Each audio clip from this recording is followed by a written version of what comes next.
Alléluia. Veuillez vous tenir debout, nous allons chanter ensemble les hauts bienfaits de notre Dieu. En le vol de la tempête, viens assombrir ton ciel bleu. Chantons ensemble. Lieu de paix sur la tête, c'est vrai, tous les bienfaits, comptez quand tous les bienfaits de Dieu, c'est vrai, mais les tous devant tes yeux, oh, tu verras. C'est vrai en adorant, oh, combien le nom en est compté quand tous les bienfaits de... Chantons le Seigneur, les tous devant tes yeux, c'est vrai, tu verras en adorant, c'est vrai, combien le nom en est grand. Éternel, que ton nom soit béni. Toute la gloire, le règne, la puissance te reviennent à toi seul. Dans ces temps où l'humanité est troublée, le monde entier est agité. Seigneur, nos yeux sont sur toi. Nos yeux sont pas sur un homme, sur un prophète, sur un archevêque, sur un fondateur de religion. Mais nos yeux sont sur toi, Seigneur. Nos yeux sont sur toi, Seigneur. Seigneur notre Dieu, nous voulons voir la grandeur de notre Dieu en action dans nos vies. Et nous voulons te bénir en ce jour, Seigneur notre Dieu, pour toutes les nations qui sont perturbées, des vies perturbées. Seigneur notre Dieu, même l'église perturbée, nous prions afin que tu jettes un garde. C'est toi notre rocher, c'est toi notre forteresse, c'est toi notre rédemption, c'est toi, Seigneur notre Dieu, oh mon Dieu, mon roi, notre solque. Viens à notre secours, sauve ton peuple, Seigneur, étends ta main sur nous et bénis-nous, Seigneur notre Dieu, ce matin.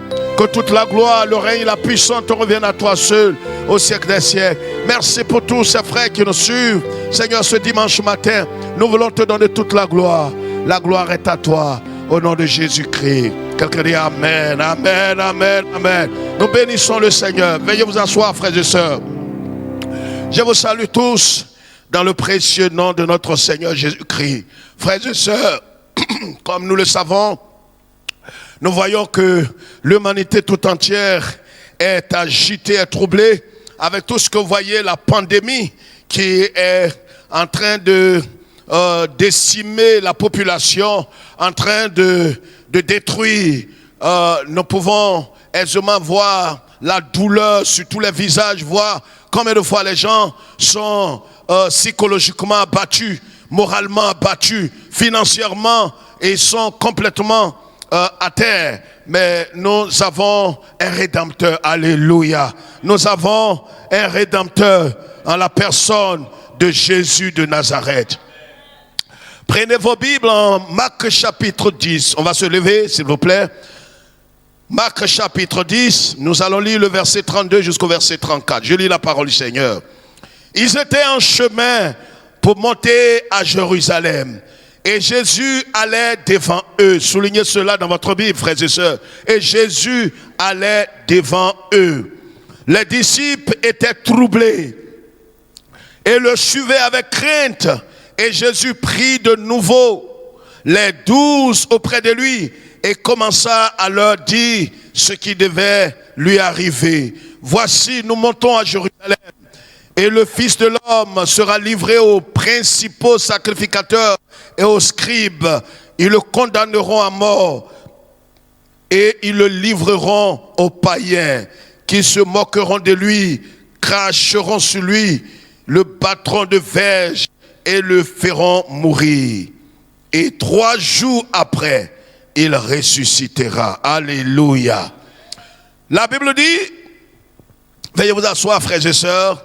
La Bible dit que Jésus, au soir de sa vie, vous savez que notre Seigneur est venu dans ce monde, pas pour se faire une place au soleil. Jésus n'est pas venu pour être couronné par des hommes. Jésus n'est pas venu comme un leader politique. Jésus est venu comme le sauveur de l'humanité. Jésus est venu comme le libérateur. Jésus est venu comme celui qui rachète. Il est venu mourir à la croix pour nous racheter, pour nous sauver de la mort éternelle. La Bible dit quand il est venu, après près de 2 ans et demi de ministère, il était dans sa 3e année. Qu'est-ce qui s'est passé? La parole de Dieu dit que Jésus, il montait à Jérusalem avec ses disciples. Et comme il a décidé de monter à Jérusalem, parce que c'est là qu'il devrait mourir et donner sa vie comme une rançon pour tous ceux qui croiraient en lui. Et il montait à Jérusalem avec ses apôtres. Les disciples étaient avec lui. Mais voyez, voilà un fait important ici. Levez la tête s'il vous plaît. La Bible dit au verset 32, et ils étaient en chemin pour monter à Jérusalem. Et Jésus allait devant eux. Alléluia. Et Jésus allait devant eux. C'est très important de comprendre cela. Frères et sœurs, Jésus allait devant eux. C'est Jésus qui conduisait la troupe. C'est Jésus qui conduisait véritablement toute cette foule. Jésus était à leur tête. Qui est à votre tête? Qui est-ce qui te conduit? La Bible dit ici que Jésus allait devant eux. Ce n'est pas un apôtre qui était devant eux. Ce n'était pas un homme quelconque qui était devant eux. C'est Jésus qui allait devant eux. C'est Jésus qui marchait à la tête de la troupe. Mais voyez le paradoxe ici. Malgré que Jésus soit au devant eux, malgré que Jésus allait au devant eux, la Bible déclare les disciples étaient troublés. Quel paradoxe, frères et sœurs. Quel paradoxe. Comment Jésus peut-il être à la tête de la troupe et les disciples sont troublés? N'est-ce pas ce qui arrive aujourd'hui, frères et sœurs? Répondez-moi, c'est ce qui arrive aujourd'hui avec cette pandémie, avec tout ce que nous voyons. Nous voyons aisément que l'église est troublée, les chrétiens sont troublés, les pasteurs sont troublés. Au lieu de lever les yeux vers le Rédempteur, au lieu de lever les yeux vers Jésus, au lieu de reconnaître qu'il est à la tête, nous sommes troublés. Les païens sont troublés, l'église est troublée, les pasteurs troublés, les croyants troublés. Ressaisissons-nous. C'est pourquoi le thème de mon message ce matin, c'est le doute malgré sa présence. Le doute malgré sa présence, c'est un paradoxe. Comment est-ce que Jésus peut-il être à la tête de notre marche, à la tête de la troupe, à la tête de l'église, et nous sommes sans certitude, sans confiance? Les disciples ont douté. Les disciples n'avaient pas d'assurance. Si vous doutez de votre Seigneur, si vous doutez du Seigneur Jésus-Christ, il n'y a plus d'espoir pour vous. C'est vrai que l'humanité est troublée, mais en tant qu'enfants de Dieu, tous ceux qui sont nés de Dieu, tous ceux qui ont l'Esprit de Dieu, tous ceux qui ont la certitude, qui sont passés des ténèbres à la lumière, de la puissance de Satan à Jésus-Christ, ceux en qui le Saint-Esprit rend témoignage, qu'ils sont filles de Dieu, ils ne doivent pas avoir crainte, ils doivent marcher avec certitude, ils doivent marcher avec confiance, ils doivent marcher avec foi en Jésus-Christ. Alléluia. Alléluia. Il doit marcher avec foi. Il ne doit pas craindre. C'est vrai que nous respectons tout ce qui a été dit comme consigne par les États. En France, nos frères qui nous suivent, prenez courage. En Italie, prenez courage. À Londres, prenez courage. En Afrique du Sud, au Ghana, partout dans le monde, vous tous qui nous suivez, prenez courage. Jésus a vaincu l'ennemi le plus puissant qui est la mort. Si Jésus a vaincu la mort, il vaincra cette maladie. Il vaincra cette pandémie. Il terrassera cette pandémie. Alléluia. La Bible dit que les disciples, Jésus était à la tête. Mais malgré que Jésus soit à la tête, il n'était pas serein. N'est-ce pas l'attitude de plusieurs ce matin? Malgré que Jésus soit à la tête, malgré que Jésus soit le Seigneur dans notre cœur, soit le Seigneur dans notre vie, malgré que Jésus conduise notre vie, mais nous sommes troublés. C'est un paradoxe. C'est une insulte au Seigneur. Comment Jésus peut-il être Seigneur dans ta vie et toi tu es troublé, tu es agité? Certains vont jusqu'à dire, on ne sait plus à quel saint se vouer. Moi je sais à quel saint me vouer. Je sais à quel saint me vouer. J'ai le plus saint des saints, Yeshua HaMashiach. C'est pas normal d'être troublé. Ce sont les chrétiens. Jésus dit, vous êtes la lumière du monde. Vous êtes le sel de la terre. Si l'humanité est troublée, les chrétiens qui sont la lumière du monde devraient pouvoir éclairer les païens, les religieux. Ils doivent pouvoir les éclairer. C'est les chrétiens qui sont troublés. On doit respecter les consignes sanitaires. On doit se laver les mains. On doit respecter ce qui a été dit, ne pas saluer, ne pas faire d'accolade. Et ce matin, on bénit le Seigneur pour tout ces consignes qui sont respectées. Mais en même temps, vous savez, ce ne sont pas ces choses. La Bible dit que celui qui bâtit sans l'Éternel bâtit en vain. La Bible dit que si ce n'est l'Éternel qui bâtit, tous ceux qui vont entreprendre de bâtir vont bâtir en vain. On respecte ces consignes sanitaires, mais en même temps, nous devons savoir que c'est Jésus de Nazareth qui a vaincu la mort. Nos yeux ne sont pas sur les hommes, sur le vaccin, sur le remède. Nos yeux sont plutôt sur Jésus de Nazareth. Est-ce que quelqu'un m'entend ce matin?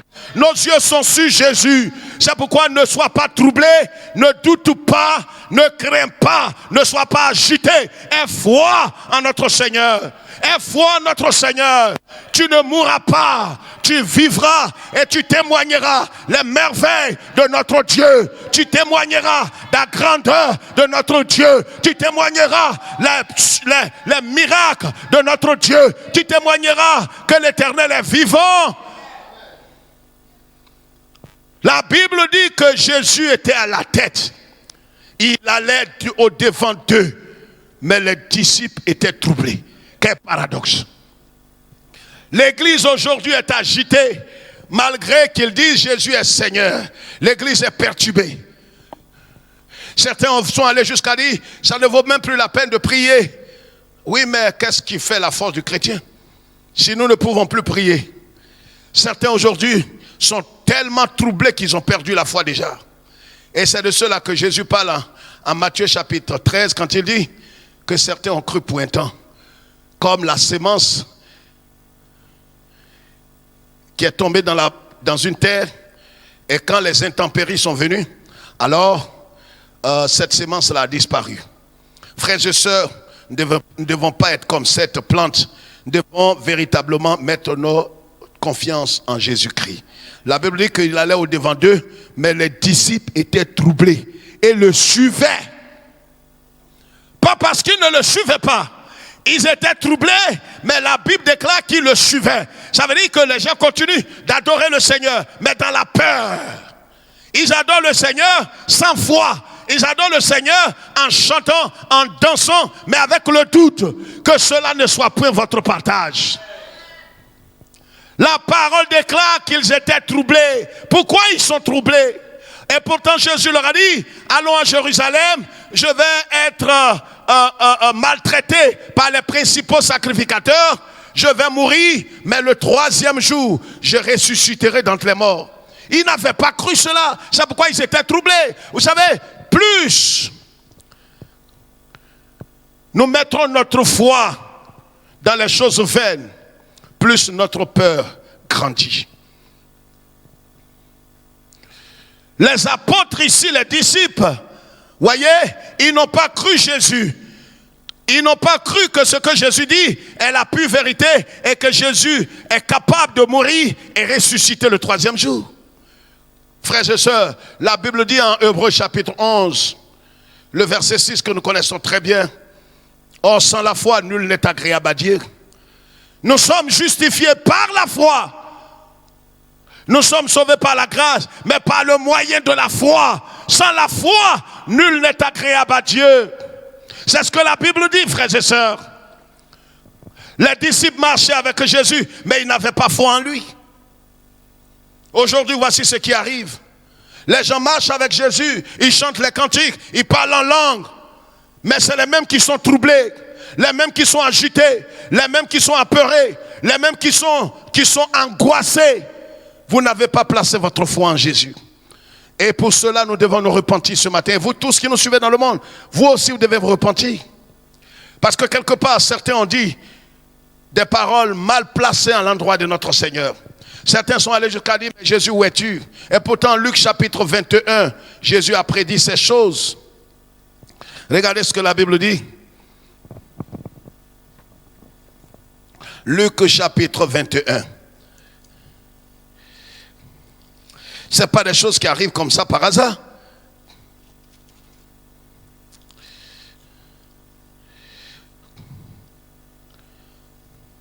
Luc chapitre 21, regardez ce que la Bible dit.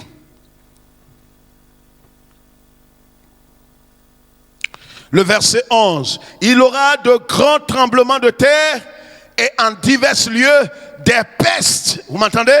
Des pestes et des famines. Il aura des phénomènes terribles et de grands signes dans le ciel. Mais en même temps, le Seigneur dit, au verset 9, quand vous entendrez parler de guerre et de soulèvement, ne soyez pas effrayés.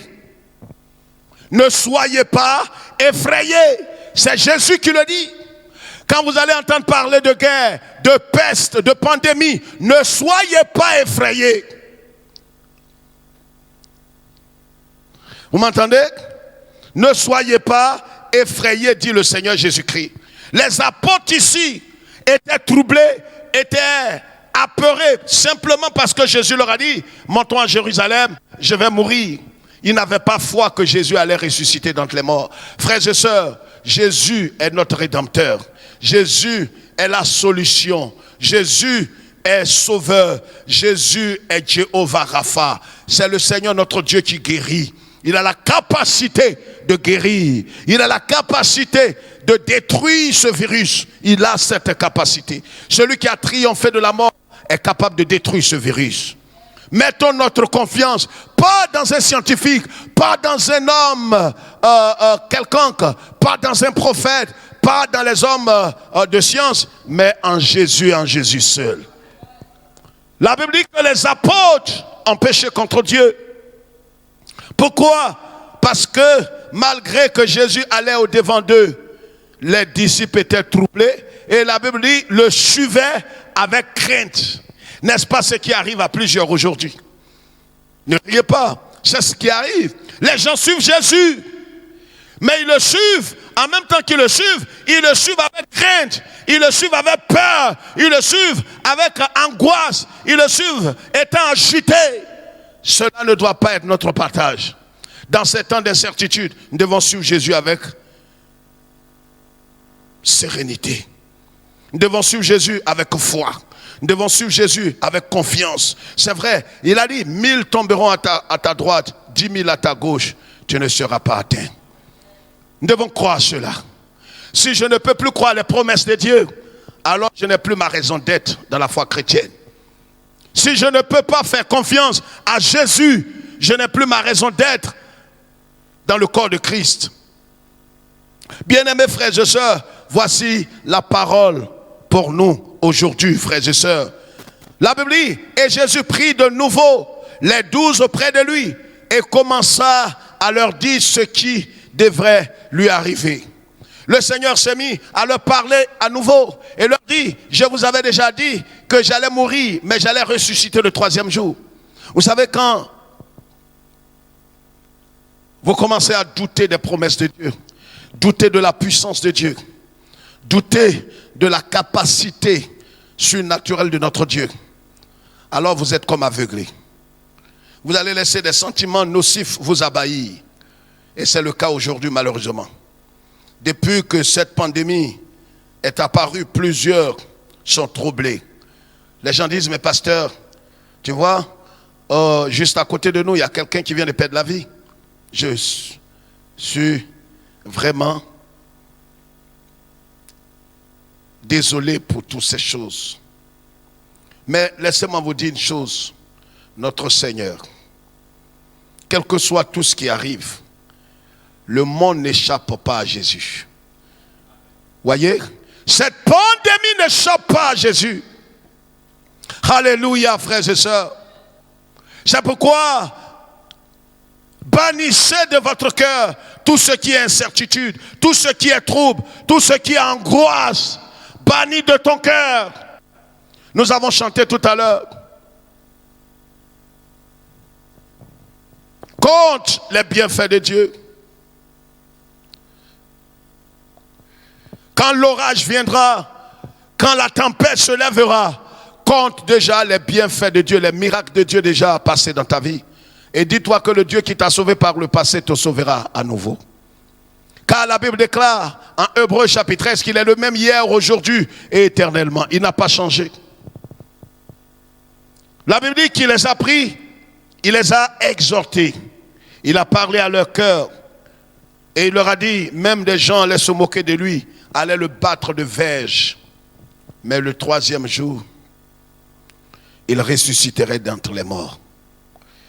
Notre foi doit être en Christ. Notre espérance doit être en Christ. Nos yeux ne doivent pas être sur les hommes de ce monde. Nos yeux ne doivent pas être sur les scientifiques et sur les pasteurs. Nos yeux doivent être sur Jésus et Jésus seul. C'est en lui que nous avons placé notre foi. Mais vous avez vu l'attitude des apôtres, l'attitude des disciples. Parce qu'ils ont entendu Jésus dire, montons à Jérusalem et je vais mourir. Ils n'ont pas gardé et ils n'ont pas cru la dernière parole de Jésus qui leur disait que j'allais ressusciter d'entre les morts. Mais plutôt ils ont retenu, montons et je vais souffrir, je vais mourir. Frère, quel que soit tout ce qui arrive autour de nous, alléluia. J'ai dit alléluia. Quel que soit tout ce qui arrive, ayons les yeux sur Jésus. Ayons les yeux sur Jésus-Christ. Ayons les yeux sur le Seigneur.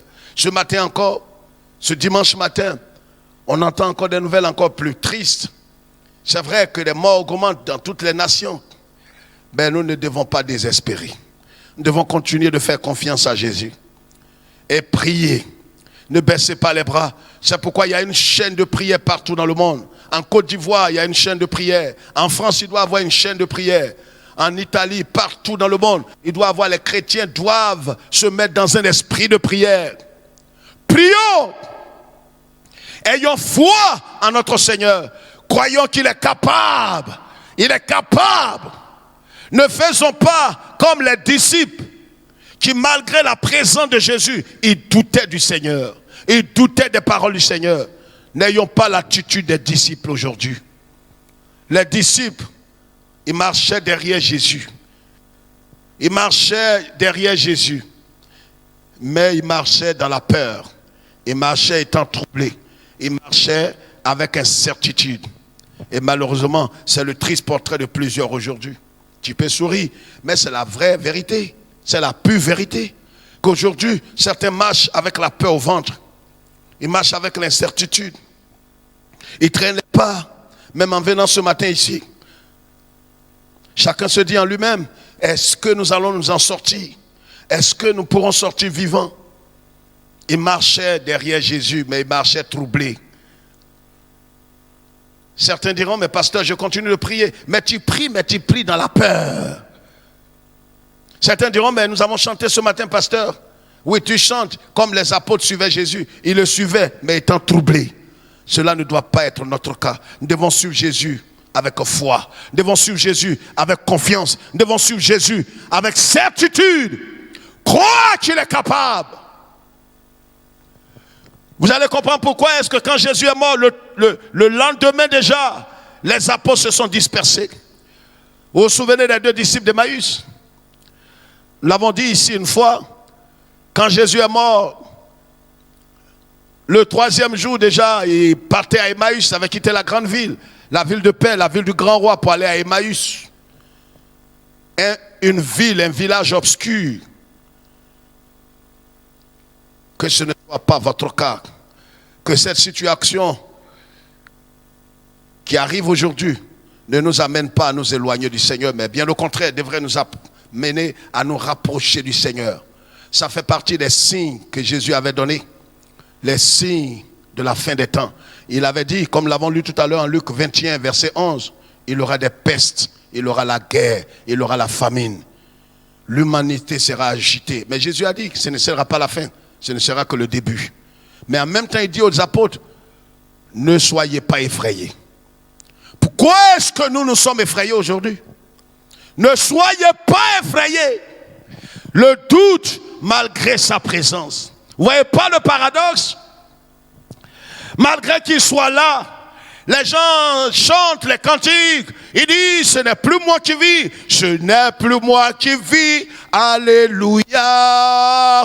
C'est Jésus qui vit en moi. Alléluia. Ce n'est plus moi qui vis. Alléluia.